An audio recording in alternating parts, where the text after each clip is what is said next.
Come on, come on, clap your hands. When you go to a great concert, you may appreciate the sound, the lighting, and of course, the musical act you came to see, but probably not the people who put it all together. Peter Shapiro is one of the best in the business, with thousands of concerts to his credit, and he's even involved in creating the very venues where they're held. Anthony Mason paid him a visit. Tell us all about it, Anthony. Good morning. It's a story Shapiro details in his new book, The Music Never Stops. I met up with him at one of his venues in Nashville and another here in New York, sharing some standout memories of his colorful career.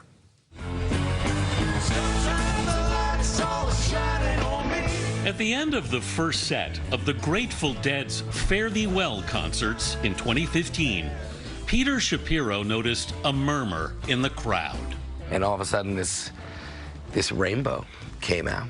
Shapiro, who produced those epic 50th anniversary shows, keeps a picture of it in his office. That's the rainbow. That's the rainbow. I was standing next to Trixie Garcia, who's Jerry's daughter. And I turned to Trixie and I was like, "That's your dad, right?" And she's like, "Yup." But the rainbow was such a perfect arc that a lot of people were like, "That's not real." They thought you made the rainbow out of something. They thought I made the rainbow. But one thing I've learned doing this now, all these shows, is, you know, you can't make a rainbow. You know? By his own count, in his new book, The Music Never Stops, Shapiro has put on 10,000 shows. Now 49, he's been doing it almost every night for 25 years. So do you think of yourself as making memories for people, basically? I try to make magic for people. I still look back, thank God for the weather. A native New Yorker, Shapiro never aspired to be a concert promoter. He studied film in college. And I just had one of those moments, one of those sliding doors moments they talk about. Either you make it onto the train or you don't. Yeah. And whatever happens, your life's different. Yeah. Mine's just I went to a Grateful Dead show. Rosemont Horizon, March of '93. Well, the first days are the hardest days, don't you worry anymore. He was 20, and the Deadhead scene drew him in. Whoa, oh, what I want to know is, are you kind? And so I went on the road and I made a film about it.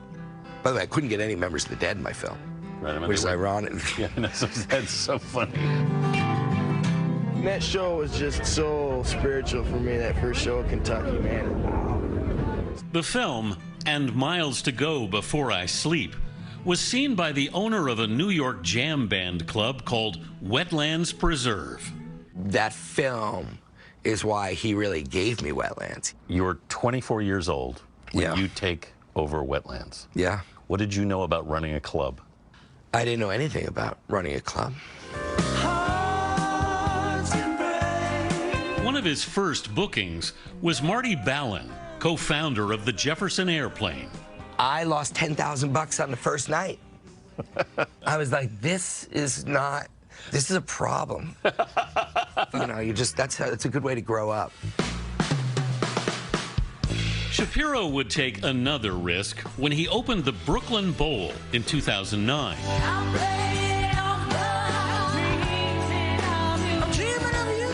Putting the stage next to a bowling alley. This is your first sketch for it? Yeah, this is an early sketch. These are the pins. Yeah, okay, these You are can the see pins. little circles. He took legendary promoter Ron Delsner, who booked the Beatles' first outdoor show, to the construction site. And he's like, "I'm worried about you. Are you okay?" Like, no one's gonna. What are you doing? Like, Delsner said, "You'll never book a band here next to a bowling alley." yeah. And now Kanye, Paul Simon, the Roots Questlove has the record. It's been so successful that with partners Charlie Ryan and Live Nation, he's opened Brooklyn Bowls in Las Vegas, Philadelphia, even in Nashville. It's not easy to come to a town like Nashville, Music City, and be like, we're gonna build a music venue. Yes. We're the New York guys. Here, the bowling alley has a second floor. So if you're bowling over here, you can actually just turn around. Yeah, that's the magic. You just got it. You're bowling, you're hanging out. Yeah. You turn around, and you're in the best spot to watch the show. Shapiro built the Nashville site from the ground up. But the Capitol Theater, which we toured in 2012, was his restoration project. So how many people does this hold? It's 1,800 capacity. The Cap, located in the New York suburb of Portchester, had been a rock palace back in the 70s. This was the opening night musically for the... Yeah, James Taylor. James Taylor was the first rock act to play there in 1970. Bob Dylan would reopen the Cap in 2012. But one of his most emotional moments came at a Dead show when he introduced basketball great Bill Walton to his dad. This really impressed him, meeting Bill Walton. And my father, passed away a little bit after the photo. I think he knew, having Bill Walton there, how cool, what that meant. You felt cool to your dad.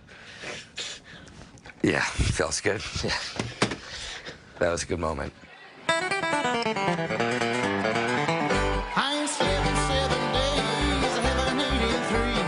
Putting on shows doesn't get easier. If it doesn't get easier, why do you keep doing it? Because I'm addicted to the live part, to the shows.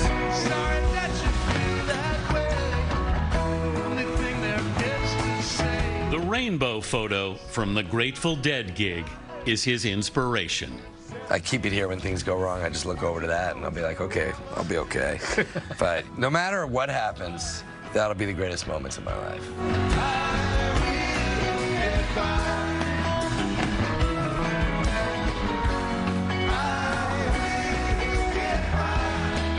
So great, Peter Shapiro is dreaming about doing it again. We're starting to think that's 7 years ago. Yeah. So I'm actually might be holding Soldier Field for the same July 4th weekend in 3 more years for GD60.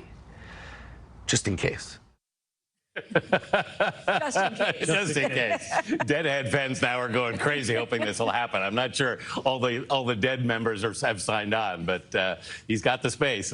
That's a good promoter. I love this. You can't make a rainbow, but you can make magic. Yeah, but the thing is, so many people believed he made that rainbow because it was like so perfect. Oh, wow. And it came at the end of the first set and it was timed impeccably, and everybody was like, he had to make that. So that just couldn't have happened. He put in a call upstairs. He still gets people who stop him in airports and like, you're the guy who made the rainbow.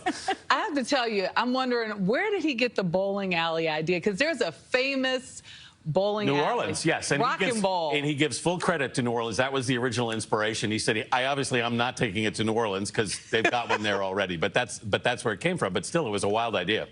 Just We love Shappy. Yeah, we do. great story right there.